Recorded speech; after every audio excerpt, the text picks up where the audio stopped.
C'est un film de Tim Burton, ça vous êtes sûr? Non, parce qu'on dirait pas, vu de nez. Aujourd'hui, plein feu sur Big Eyes, le nouveau film de Tim Burton, apparemment. Au casting, on retrouve Amy Adams et Christophe Waltz dans les rôles principaux. Danny Hudson, Kristen Ritter, ainsi que Terence Stamp, qui jouit son petit rôle.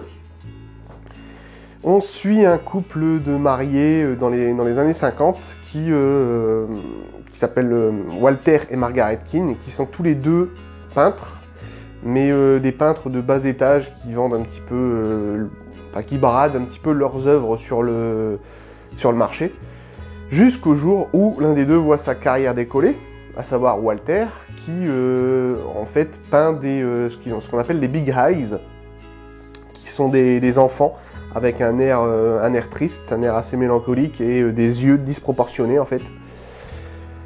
Et il va en créer toute une collection et voir sa carrière donc décoller et devenir très riche grâce à ces fameux Big Eyes. Seulement, petit problème, ce n'est pas lui qui peint, qui est l'auteur de ces fameux Big Eyes, c'est sa femme en fait, et il va en tirer toute la gloire. Durant plus d'une décennie, il va un petit peu la forcer à peindre en cachette et signer de son nom, Walter Keane. Et donc elle va devoir un petit peu subir ça, malgré elle, alors que lui en tirera justement tout le mérite et toute la gloire pendant un paquet d'années. C'est assez étrange parce que on reconnaît pas trop le style de Burton en fait dans ce film. Alors il faut savoir déjà que c'est un biopic, je crois son deuxième biopic si je dis pas de conneries après Ed Wood. Ça fait longtemps qu'il n'avait pas réalisé d'adaptation d'histoire vraie. Et ici on reconnaît pas trop la patte du maître.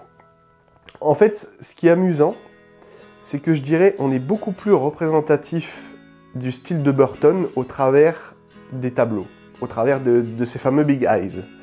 Puisqu'en fait, Burton a un style soit extrêmement coloré, il nous montre soit un univers à la fois coloré, majestueux et sublime à regarder, ou alors un truc très très noir, très très sombre. Prenez par exemple Charlie et la chocolaterie, Alice au pays des merveilles, film très coloré avec des couleurs très très vives, ça en jette pas mal, c'est quand même assez beau à regarder, c'est magnifique.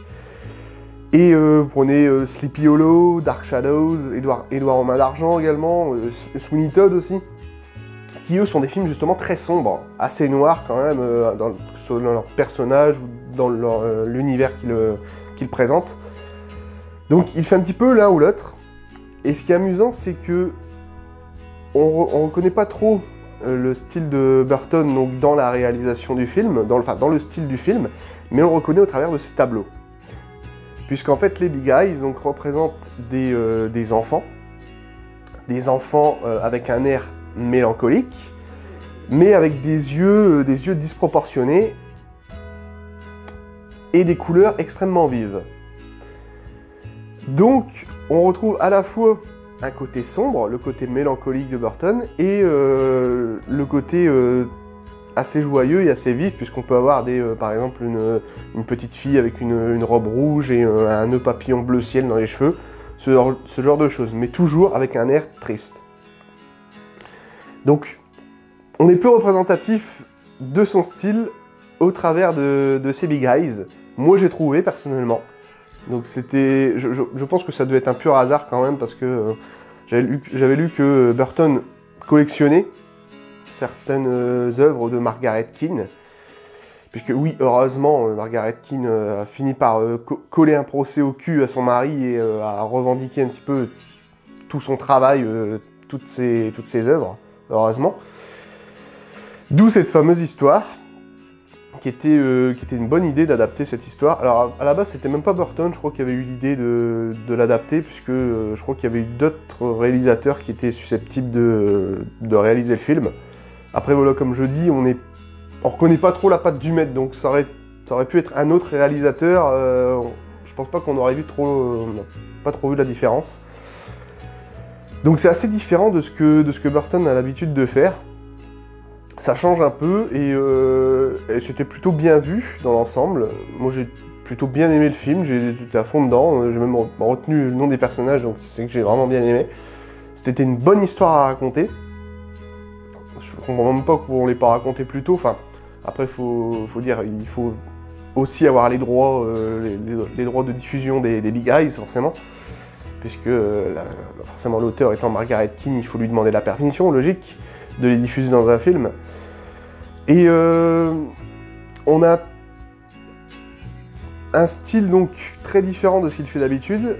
Au niveau des musiques, aussi je voulais parler de ça, c'est Danny Elfman qui signe la BO, encore, puisque je crois qu'il travaille avec Burton depuis un paquet d'années maintenant, puisqu'il compose la musique de quasiment tous ses films maintenant. Et on a des musiques assez pianotées qui sont pas mal, à des moments où on s'y attendrait pas forcément. On a aussi, je voulais revenir aussi dessus, important, on a du Lana Del Rey, encore. Qu'est-ce que Hollywood a avec Lana Del Rey? Il n'arrête pas, elle est... depuis 2013, elle a composé la BO de Gatsby, de Maléfique, de Gimme Shelter, là, le petit long métrage indépendant avec Vanessa Hudgens, de Mommy, là, de Xavier Dolan. Je pense qu'ils vont finir par l'embaucher comme compositrice officielle, c'est pas possible, parce que elle compose beaucoup de BO, Lana Del Rey. Après, faut dire, elle a une voix quand même divine, cette chanteuse, elle est sublime. Et ici, d'ailleurs, elle a composé 2 morceaux pour le film, d'ailleurs. Un des deux qui s'appelle d'ailleurs Big Eyes. J'ai entendu, je dis merde, tiens, il y a le Big Eyes dans la BO. Je dis, voilà, apparemment, elle a composé, donc elle écrit même des chansons pour le film, apparemment. Donc je pense qu'ils vont vraiment l'embaucher comme compositrice officielle à Hollywood, ça va pas tarder. Donc des très bonnes musiques en général, que ce soit de la part de Danny Elfman ou de Lana Del Rey, du coup, qui est très bien vue ici, qui passe très très bien, encore une fois. Lana Del Rey, excellente chanteuse. Une histoire intéressante, donc des personnages intéressants, une interprétation d'acteurs absolument magnifique, que ce soit de la part de Amy Adams, qui joue très très bien, encore une fois, et Christophe Waltz également, qui joue un petit peu les menteurs chroniques et... il peut pas s'empêcher, il y a besoin de toute cette gloire. Il la menace un petit peu, d'ailleurs, si elle divulgue la vérité. Donc, c'est vraiment ce genre de personnage qui est vraiment accro à son truc et à sa gloire. D'ailleurs, il va même essayer de vendre, pour devenir encore plus riche, essayer de vendre des représentations des œuvres de sa femme, donc de ses Big Eyes, au travers des cartes postales, dans des supermarchés, ce qui dénature totalement l'œuvre, forcément, mais ce qui rapporte plus de pognon. Donc c'est vraiment ce genre de personnage, et elle est un petit peu oppressée par tout ça, et se sent obligée de rester, et elle a dû endurer ce calvaire pendant plus de 10 ans, à peindre comme ça en cachette, ce qui n'est pas forcément facile. Mais heureusement, elle finit par lui coller un procès au cul et récupérer un petit peu l'identité de ses œuvres et le droit de le faire passer pour un imposteur, puisque c'est ce qu'il a été durant toutes ces années. Voilà, donc un très bon film de Tim Burton pour moi, même si c'est très différent de ce qu'il fait habituellement, mais c'était déjà une bonne histoire à raconter, et une très bonne interprétation des acteurs. Terence Stamp aussi, qui joue un tout petit rôle, mais le rôle d'un grand critique qui est quand même pas mal aussi. Voilà. Donc c'est à peu près tout. Bon film de Burton, allez voir Big Eyes, je vous conseille, c'est pas mal, ça change, et c'est un nouvel univers au niveau de cet art, quoi, qu'est la peinture. Au niveau des tableaux, donc de ces Big Eyes, qui sont absolument magnifiques, et tous originales les uns que les autres, il y aura une gigantesque collection, on en voit pas mal d'ailleurs dans le film, et ce sont des très très beaux tableaux, qu'a peint Margaret Keane durant pas mal d'années, quoi. Donc voilà, n'oubliez pas que le cinéma est un art et qu'il se traite avec intellect et émotion. Ciao!